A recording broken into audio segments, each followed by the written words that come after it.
Let's talk about this issue with the DOJ first. And we can't really blame anybody who's currently in charge for what's happened because they're all pretty new, including Dr. Marie Fagans. But basically, the allegations from the Department of Justice is that the school district violated civil rights law.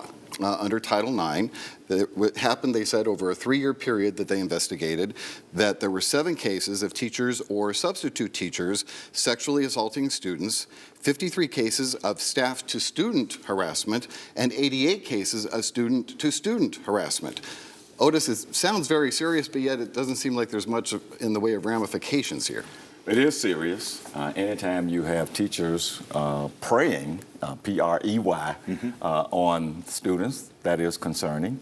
And the fact that the Justice Department had to get involved in this, you're right, it happened under the watch of Dorsey Hobson, I think, was the superintendent when it first started, and then George Ray came after him. So this is very concerning. I think if there's one thing that's going on right now, even though they have put some policies in to try to address this and make sure this doesn't happen again, there still has not been enough effective communication by the school system about this issue, how serious they take it, and that is a little disconcerting for me. I just wish that we cared more about this school system, because that's what we have in the city, and we need to do a better job of making sure that there's oversight, that it's managed well, and that they are communicating better. Susan, to dig a little deeper, just explaining a little bit more about what the allegations were from the DOJ. They said the school system is supposed to have a Title IX coordinator and did not have one on staff. That's pretty simple stuff. Incidents were handled as personnel matters rather than being reported and going through the proper channels there. And they even had one incident where an elementary school teacher encouraged boys and girls to touch each other inappropriately, and nothing seemed to be done about it. You read about these things and the specifics within the 20-page report, and you just shake your head. Of course, I'm shaking my head now because some of this we didn't even, as the public, know much about. I mean, that's what I'm saying. Yeah. It is a delicate issue, and it's tough for these administrators to come and deal with it, but they have to. And I think that even beyond the administration, I think a lot of the fault of the buck stops with a lot of the principals, because they're the first line of support, defense for these students who have been sexually harassed, and I assume it's been reported to the principals. And where were they? Right. And what is required of them? All we want our school system to do is to teach our children. And when schools turn chaotic, and kids misbehave, and teachers are complaining, and all of a sudden we find out that there are students that are actually being sexually harassed, and it's being reinforced or confirmed by the Department of Justice.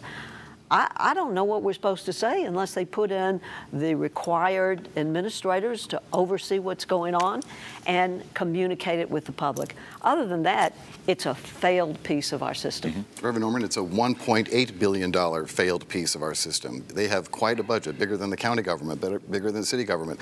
And we just can't ever seem to turn a corner and show any progress like we're getting it right, other than minuscule increases in test scores. This is clearly intolerable. We cannot have a culture where these things are accepted. In every one of those charges, the word students was brought up. There was a student ratio there being measured. The wellness of any society is measured best by how we take care of the most vulnerable people in our society, the children and the elderly. And in this case, we have really let our children down. I mean, I think in this case, to be perfectly clear with you, self-reporting is supposed to take place at every level. I don't think you tolerate this kind of thing. I tell people when I learn about it in any environment that I'm in, according to state law, I have an obligation to report it and then to say, I'm sorry, I can't handle this as an in-house matter. I think you also need third-party investigators, because when you handle it as a human resources issue, there's always somebody who knows somebody. You need an independent person to come in and say, I don't know you, I don't know your family, I'm going to look at this on the merit of what it is, and I'm going to let the the chips fall where they may. Not trying to harm anybody, but I'm certainly trying to protect the children. And this is very important. So this is completely upsetting and intolerable. I think we also have to put a lot of, and I hate to use the word blame, but the responsibility lies on the shoulders of our school board, our elected school board. We don't elect the superintendent of city schools, but we elect the people who elect her. And the city school and the school board that oversees Shelby County schools is responsible to ask these kind of questions. And what is going on? Four of the members are brand new. Yeah. Well, okay, But so Richard- guess what? They inherited the problem. Right. Yeah, they sure And did. they need to make this a high priority on day one. Absolutely. There were two other points in that. Not only is there not a coordinator in place for the Title IX program, there were no clear policies and records were missing. Right. That makes it seem very intentional, and it makes it a big concern. When records are not there, that means someone has turned their head or they swept something under the rug. I think the word is cover up. Cover up, and that's completely intolerable today. So you had that suspicious issue with communications, but they've also been taking heat in the last couple of weeks for just not communicating with parents about pretty basic things that parents need to know about. Last week we had the incident of the 6-year-old who brought a loaded gun to an elementary school. Parents were complaining that they were not told about it, weren't notified that that had happened. There was another gun incident, this time it was unloaded, but another 6-year-old at a different school. Parents, again, not told about it. And then you had this fiasco concerning Hurricane Francine, or was tropical storm by the time it hit us, and they knew that Francine was going to be hitting us days ahead of time.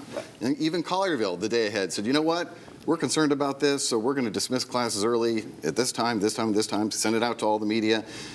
MSCS, the largest school system, waits until school is already in session the day of to tell parents on Facebook. That's exactly right. And that one, I mean, the guns are bad enough. But when you have all of the schools affected by the decision at the last minute to let school out, it's inexcusable. You could have decided if you were going to let schools out early, say that the night before, like the other school districts did, and so parents could be prepared for that. And then they come out with this very weak statement about, well, we understand the discontent, but we're caring about the students. No apologies. No, we could have done this better. Nothing. Well, this is a case where the responsibility falls directly on the shoulders of Dr. Fegans. It does. On this one, She it does. is absolutely responsible for this, and she has shown us earlier in her tenure there that she's not interested in communicating, that communication with the outside world, she's going to run her ship as she sees fit, and the public that finances her job and pays for the schools, you don't need to know about it. Yeah. And I think this is just another one of those cases, and I think she's responsible for it. She's lousy at communications. If she would only figure out to have a strong communication person and perhaps listen to a professional communicator, then maybe she'll have more respect Well, we interviewed an and expert from energy in this community. the Tennessee Education Association, who's somewhat removed from this. He's in Nashville. And not being totally familiar with the situation here, it says to me there's been a lot of turmoil and that some of the key point people probably didn't know what to do or weren't in place. Bingo. Yeah. That's exactly the problem. That's a problem, but let's drill down a little bit deeper. Poverty and parents. They were impacted by this 11th hour decision. When I get up and I drop my child off at school and I expect that day to go all day or at least to a certain part of the day, and then I get this 11th hour text or Facebook post that doesn't really inform me of what's going on, I have to alter my entire day. If I'm working, I've got to go in and get off. Hope my employer understands. And hope my employer understands. One of the things I was very proud of, and I will use this as a personal point of privilege, we have a small school in our church. A day before, my staff was planning to make sure that the kids not only got lunch, not only got everything that they need, they had pickup times already scheduled because they said these kids will need to eat and we need to send extra food home with them. And I thought that was good planning. I think the school system had a wonderful opportunity to plan and get this done right. Well, they obviously don't have the personnel in place to do it. And they had a very, very competent communications person over there with Catherine Stout. And they Absolutely. basically ran her away. Yeah. And now we have, I don't know what they have over there. Yeah. But whatever it is, Susan is right. They're not I think communicating. there's a comedian who got the job. Oh, is- Yeah, I think so. They hired a comedian out of Alabama. Nobody's laughing. Alabama. I wish I could remember the name, but you're right. Yeah. Is Well, that right? nobody's Yeah. laughing, I tell you that. No, I'm not laughing. All right.